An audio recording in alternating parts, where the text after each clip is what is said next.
वर्दी वर्दी बड़ा जानते हो, तो बताओ फिर वर्दी के पेपर के बारे में क्या जानते हो। और जो नहीं जानते हो ना, तो भरोसा रखो आज की वीडियो इसी के लिए है। आज के इस वीडियो में अपन विस्तार से चर्चा करने वाले हैं कि मध्य प्रदेश पुलिस कांस्टेबल का जो पेपर होता है उसमें किस किस टॉपिक से प्रश्न पूछे जाते हैं। जानना क्यों जरूरी है, क्योंकि जब आप तैयारी करते हैं, जब किसी परीक्षा में आप बैठते हैं, तो उसको विस्तार से समझना बहुत जरूरी है, उसके सिलेबस को। इसमें पूछा क्या जाता है, ठीक वही स्थिति होती है।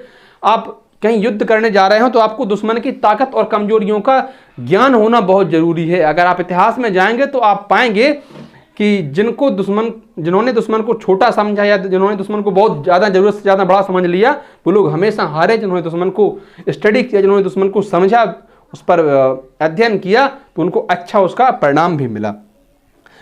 हम जब इसके नोटिफिकेशन में जाते हैं तो हमें सिलेबस में सिर्फ 3 चीज़ें मिलती हैं। क्या क्या, आप स्क्रीनशॉट देख पा रहे होंगे कि सामान्य ज्ञान एवं तार्किक ज्ञान 40 नंबर का, बौद्धिक क्षमता एवं मानसिक अभिरुचि 30 नंबर की, विज्ञान एवं सरल गणित 30 नंबर का। कितने आराम से बता दिया इन्होंने कि पहला जो टॉपिक है उसमें जीके है और रीजनिंग है, 40 नंबर के इसके प्रश्न आएंगे। दूसरे में बौद्धिक क्षमता और मानसिक अभिरुचि मतलब रीजनिंग और मैथ है, इसके 30 प्रश्न आएंगे।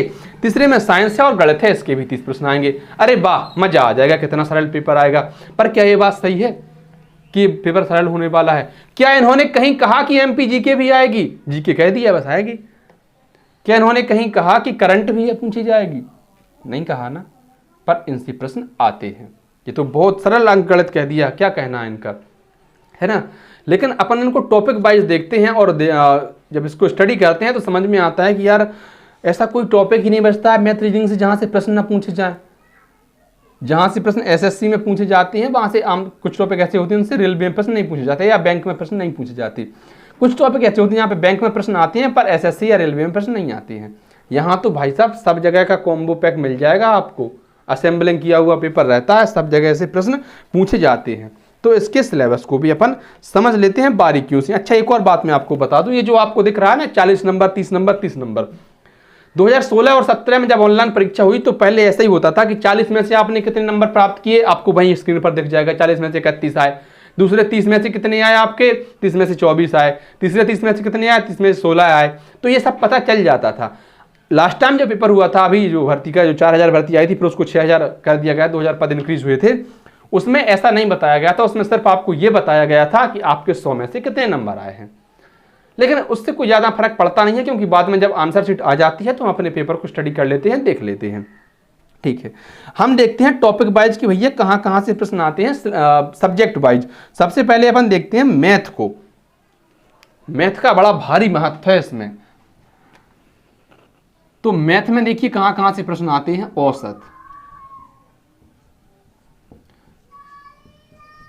प्रतिशतता, मैं आपको ये वो टॉपिक बता रहा हूं जिनका बहुमत है, जिनसे 4 प्रश्न तक आ जाते हैं, 4 या 5 प्रश्न आ जाते हैं, है ना। और ये ऐसे टॉपिक हैं आपस में जुड़े हुए हैं, एडवांस से ही प्रश्न आते हैं, अर्थमेटिक से भी आते हैं, दोनों जगह से प्रश्न पूछे जाते हैं। ये जो टॉपिक हैं वो आपस में जुड़े हुए हैं। ऐसा नहीं है कि आपको औसत आता हो तो प्रतिशतता बिल्कुल ना आता हो, नहीं, थोड़ा बहुत 19-20 का अंतर हो सकता है पर ज्यादा अंतर नहीं होता है। औसत प्रतिशतता के बाद आप देखिए लाभ हानि, लाभ हानि, ब्याज। अब इसमें सिंपल इंटरेस्ट भी है और कंपाउंड इंटरेस्ट, साधारण ब्याज और चक्रवृद्धि ब्याज दोनों हैं, दोनों से ही प्रश्न आते हैं। इवन साधारण ब्याज तो बहुत छोटी चीजें हैं, हमने कक्षा 2, 3 में 4 में सीख ली थी, या तो आते भी हैं तो उनमें से कुछ थोड़ा डिफरेंस होता है, जैसे कि दिन में निकालना हो ब्याज या महीनों में निकालना हो, थोड़ा बहुत अंतर हो जाता है ना। चक्रवृद्धि ब्याज से ही प्रश्न पूछे जाते हैं, छमाही से या फिर वार्षिक से, लेकिन बन जाते हैं प्रश्न। इसके प्रश्न कैलकुलेटिव जरूर होते हैं, समय जरूर लगता है। और एक बात आप सुन लें कि परीक्षा में आपको समय का बड़ा भारी महत्व है, इसमें बहुत ध्यान रखना पड़ेगा आपको। इसलिए बेहतर है कि आप ज़्यादा से ज़्यादा प्रैक्टिस करें, क्योंकि समय भी कम है। प्रैक्टिस के लिए जो बेस्ट तरीका है वो ये है कि आप प्रीवियस ईयर पेपर लगाएं, इसकी बुक मंगा लें, उसके आधार पर स्टडी करें। प्रीवियस पेपर आपको बहुत मदद देंगे। आगे हम देखें तो देखिए अनुपात, ये सभी आपस में जुड़े हुए हैं। अनुपात के बाद आप देखिए संख्या पद्धति, नंबर सिस्टम,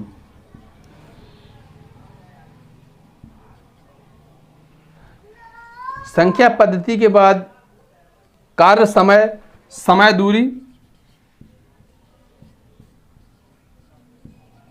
कार्य समय,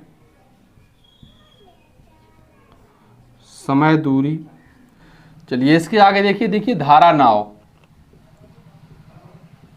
धारा नाव, रेलगाड़ी, हालांकि इसी का भाग है, कुछ अलग से लिखने की जरूरत नहीं है, लेकिन रेलगाड़ी। और देखिए पाइप टंकी,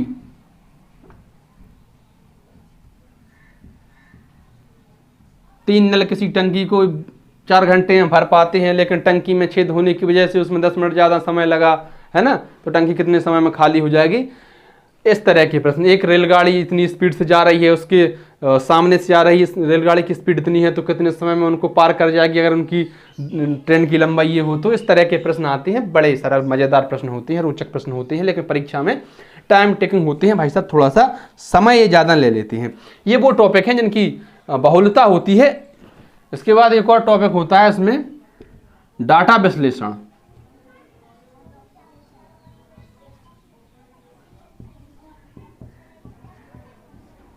डाटा विश्लेषण, आपने कितना डाटा खर्च किया उसके बारे में जानकारी आपको उपलब्ध करानी होगी, है ना। नहीं, ऐसा नहीं है।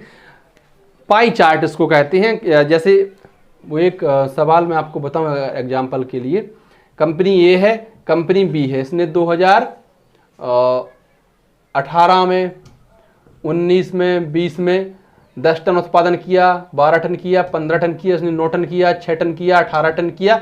अब बताइए कंपनी बी ने ए की तुलना में कितना ज़्यादा उत्पादन किया या कितना कम उत्पादन किया। कंपनी ए की तो कंपनी ए ने 2019 में पिछली वर्ष की तुलना में कितना अधिक उत्पादन किया या कितना कम उत्पादन किया। ऐसे प्रश्न आते हैं, तो इनको डाटा विश्लेषण कहते हैं। इनके बारे में आपको डाटा दिया होता है, उसी के आधार पर प्रश्न पूछे जाते हैं। फिर वही बात, ये भी समय बहुत लगाते हैं।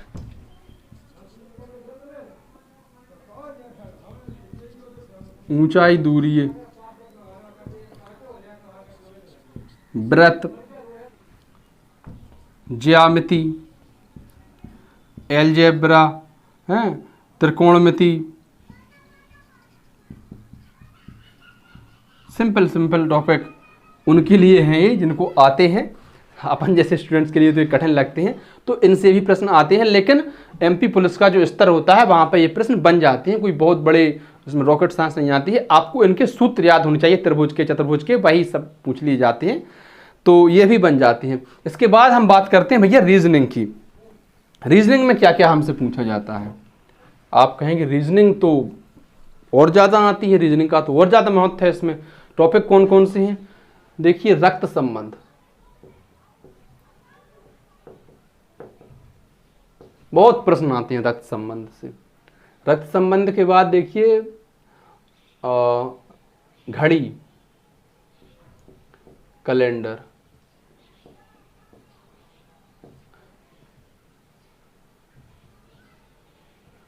कोडिंग, डिकोडिंग,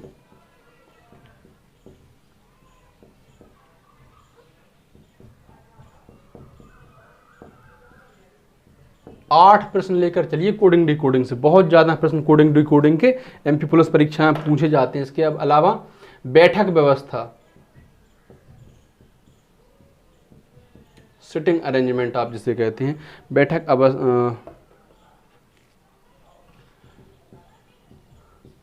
दिशा दूरी, घन पासे, बेन आरेख,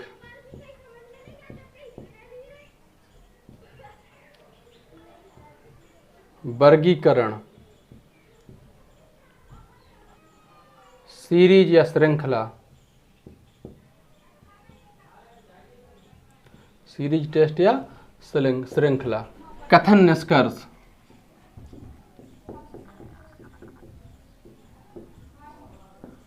न्याय निगमन, बहुत ज़्यादा महत्वपूर्ण ये दोनों चीज़ें, कथन निष्कर्ष, न्याय निगमन। इसके बाद देखिए वर्णमाला, सादृश्यता परीक्षण। कुछ और भी टॉपिक होंगे जो शायद मैं भूल रहा हूँ, लेकिन रीजनिंग में बहुत ज़्यादा प्रश्न आते हैं वो लगभग इन्हीं टॉपिक से आते हैं। आप कोई भी प्रीवियस ईयर पेपर उठाकर देख लीजिए तो आपको इन टॉपिक से बहुत ज़्यादा प्रश्न मिलेंगे। इसके बाद अपन जीके की बात करते हैं। तो जीके में विविध से बहुत आयात प्रश्न पूछे जाते हैं। किससे? विविध से, मिसलेनियस, वन लाइनर्स जो प्रश्न होते हैं उनसे बहुत ज़्यादा प्रश्न पूछे जाते हैं। इसके अलावा देखिए वातावरण, एनवायरनमेंट से ही प्रश्न पूछे जाते हैं। प्रसिद्ध पुस्तकें और लेखक, कंप्यूटर से भी प्रश्न आ जाते हैं, 1-2 प्रश्न हाँ पक्का आते हैं, मेरा भी अनुभव है।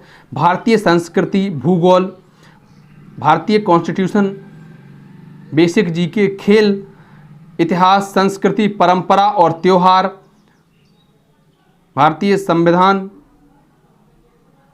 भारतीय अर्थव्यवस्था, भारतीय इतिहास और विश्व में आविष्कार।